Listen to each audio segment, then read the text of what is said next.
Bon bah les gars, victoire 3-0, 3 points, merci, au revoir, place à la Juve. Non, on va bien évidemment débriefer, on va essayer de débriefer ce match les gars. Avant toute chose, sachez que demain sur mon Instagram les gars, c'est Paname tout attaché, je fais gagner une place pour le prochain match du PSG au Parc des Princes contre Brest, samedi à 17h, sur mon Instagram. À partir de 14h, le concours sera là, donc n'hésitez pas, soyez vigilants, il y aura une place pour vous. Voilà, je vous offre la place tout simplement pour le match, pour vous faire plaisir. Donc, soyez vigilants tout simplement. Alors, le match, les gars. Euh, 3-0, victoire sans bavure.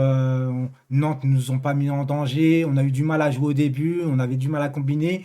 J'avais dit, les gars, pour mon avant-match, le J-1 sur Twitch, j'avais dit, moi, j'avais senti 4 joueurs au repos. J'avais dit Nuno Mendes, qui était en repos. J'avais dit Ramos, qui était en repos. J'avais dit Neymar, qui était en repos. Et j'avais mis aussi Verratti. Bon, Verratti, j'avais eu raison 3 sur 4. Pour moi, c'est logique. Tu es en pleine confiance, tu joues bien, tu as un collectif, les automatismes sont déjà là, tu n'as pas besoin encore une fois de forcer parce que le collectif est déjà là. Tu n'as pas fait jouer Neymar parce qu'il est quand même fragile. Les gars, on n'a pas l'habitude de voir un Neymar courir autant. Donc forcément, il fallait le reposer, même s'il était sorti à la 60e minute, le match d'avant, il est fatigué, il faut le reposer, il est fragile encore une fois. Donc pour moi, c'était logique avec un match avant la Ligue des Champions de le mettre sur le banc. Nuno Mendes, il avait carburé depuis le début, donc forcément, lui, il fallait le reposer. Puis en plus, de toute façon, Bernat qui le remplace, il est au top, malgré qu'il soit sorti à la mi-temps. Ça m'inquiète un petit peu pour Bernat. Ramos, bah, c'est aussi un ancien fragile depuis l'année dernière, les gars, donc forcément, tu le reposes aussi parce qu'il enchaîne les matchs. Donc pour moi, Galtier a eu raison.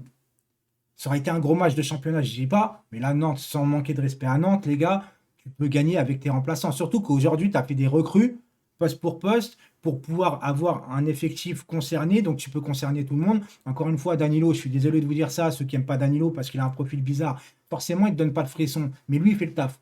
Partout où il est, défenseur central, milieu de terrain, il fait le taf et pour moi, c'est le plus important aujourd'hui. Danilo, heureusement qu'on l'a gardé et je suis très content encore une fois, de Danilo. D'ailleurs, j'ai des doutes sur Sergio Ramos. Je vous le dis, les gars, je ne le trouve pas à l'aise côté droit dans l'axe. Voilà, axe droit, je ne le trouve pas à l'aise. Marquinhos, je l'ai trouvé un peu bizarre encore une fois. Peut-être c'est la défense à 3 aussi, les gars. On verra, on va voir, on va un peu, comment que ça s'appelle voilà, faire progresser ce système et tout. Mais en soi, Verratti Vitinha, toujours comme d'habitude, avec le ballon, c'est bien. Vitinha, moi, ce qui m'inquiète, c'est qu'il ne s'est pas blessé sur le genou. Sur le genou, les gars, où il a été taclé. Mais il s'est blessé sur l'autre genou de son appui. Donc c'est pour ça que ça m'inquiète un peu plus. Sera-t-il là ou pas face à la Juve mardi? On verra bien lundi soir dans le J-1 sur Twitch. Mais en soi, s'il y a un remplacement à faire, ah, je mets Danilo. Ah non, Renato, là, à un moment donné, Renato, je milite depuis le début en me disant que tu vas cartonner, que si tes blessures sont derrière toi, ça va aller et tout. Je trouve, Renato, tu es nonchalant. Je trouve qu'il y a un problème. Mets le paquet là. Non, parce qu'à un moment donné, tu y arrives une fois, tu rentres deux fois, et je trouve que tu es nonchalant. Ça m'énerve un petit peu de te voir comme ça, parce que je sais qu'à la base, Renato Sanchez, c'est un mec qui est dur sur l'homme, hein, qui met de l'intensité. Je ne vois pas d'intensité, et il ne s'applique pas dans ses passes. On va pas le critiquer. Là, vous allez dire que je tombe sur Renato et que je suis dur avec lui. Mais je suis dur parce que je sais de quoi il est capable, en fait. Et que j'ai envie que ce mec réussisse au club. Donc c'est pour ça que je suis dur avec lui, tout simplement. Neymar n'était pas là et notre milieu de terrain au début, avant le carton rouge, avait du mal, malgré qu'on nous revoit le score avec un super but d'Mbappé. D'ailleurs, double passeur décisif, encore une fois, Léo Messi. Et Léo Messi, pour moi, ce soir, c'est l'homme du match. Mais il a de la glu au pied, ce mec. Mais enfin, ça, c'est pas une surprise. Mais c'est incroyable. Léo Messi, les gars, le nombre de fois qu'il a fait des éliminations dans les petits espaces, ça. On tire un peu plus. J'ai l'impression que tu as pris la maladie de Verratti. Tire un peu plus, s'il te plaît, Messi. Non, parce que des fois, ça force un peu. Tu vois, les combinaisons, ça force un peu. J'ai trouvé que Hakimi a été beaucoup oublié aujourd'hui. Alors, Hakimi, je trouve que défensivement, ce soir, il a eu du mal. On n'a pas été beaucoup mis en danger, mais les peu de fois où on est en danger, c'est souvent sur le côté d'Hakimi. Jamais trop sur le côté de Nuno Mendes. Mais devant, il fait des appels, il n'est jamais servi, alors que des fois, il y a des trous, hein. Et moi, je suis Hakimi, je suis un peu démoralisé par rapport à ça. Donc, j'espère que ça va se régler. Nuno Mendes, premier but sous les couleurs du PSG en Ligue 1. Félicitations à lui. Et en soi, le match, une fois que tu mènes un 0, qui en plus Nantes se prenne le carton rouge, mérité, hein. tac sur le genou, les gars. Alors ils vont me dire, ouais, mais il a effleuré. Non, non, c'est pas ça, c'est pas ça, c'est pas ça. Tu vas attendre de casser la jambe pour me pouvoir mettre le rouge. C'est très dangereux. Il y a rouge. Voilà. Premier but, sur l'intervention de Sarabia, les gars, moi je trouve que tu peux le siffler, la faute au début, et tu peux ne pas le siffler. Les deux me vont. Moi, si le but leur était refusé et on me dit qu'il y avait faute de Sarabia, pour moi, il y a aussi faute. Il prend la jambe en même temps que le ballon. En soi, il n'y a pas scandale. Tu siffles ou pas. Les deux décisions pour moi étaient bonnes en vérité. En soi, le match, les gars, tranquille quoi. Tranquille. Il y avait Lafont qui a fait un très bon match. Neymar qui loupe un truc de ouf sur le poteau. Mais en soi, quand il n'y a pas Neymar qui presse devant, parce que là, il y avait Messi, Sarabia et Mbappé, bah, les deux ont du mal. Je l'ai dit, les gars, hein, deux au milieu, c'est bien à partir du moment où les attaquants devant font le nécessaire défensivement. Là, quand il n'y a pas Neymar, tu vois qu'il n'y a personne qui court. Et ça peut être un problème. Donc Neymar, indispensable sur les trois de devant, c'est moi qui dis ça aujourd'hui. Oui, mais Neymar, cette année, en début de saison, il est parfait. Il n'y a pas de problème. Mais sinon, les gars, ça a géré. La tête à la Juve un petit peu. Oui. Oui, tu fais encore deux matchs à l'extérieur de suite, tu gagnes les deux. T'as un match en échec chez toi face à Monaco, sinon c'est carton plein. Tu rejoins Marseille en tête du classement. Marseille, non. Vous n'allez pas croire que vous allez une fois dans une journée être leader. Quand même.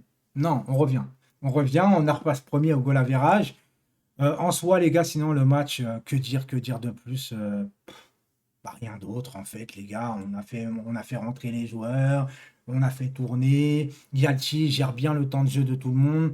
Et Kitike, est-ce qu'on peut commencer à parler un peu de lui ou pas? Moi, il a un profil. Alors, je vais pas lui tomber dessus. Je vais pas commencer à être pessimiste, mais un petit peu quand même. Je, Tu sais, il y a des joueurs quand tu vois qui ont du talent de ouf, qui peuvent aller loin, etc. Et Kitiki, j'arrive pas à voir ça, en fait.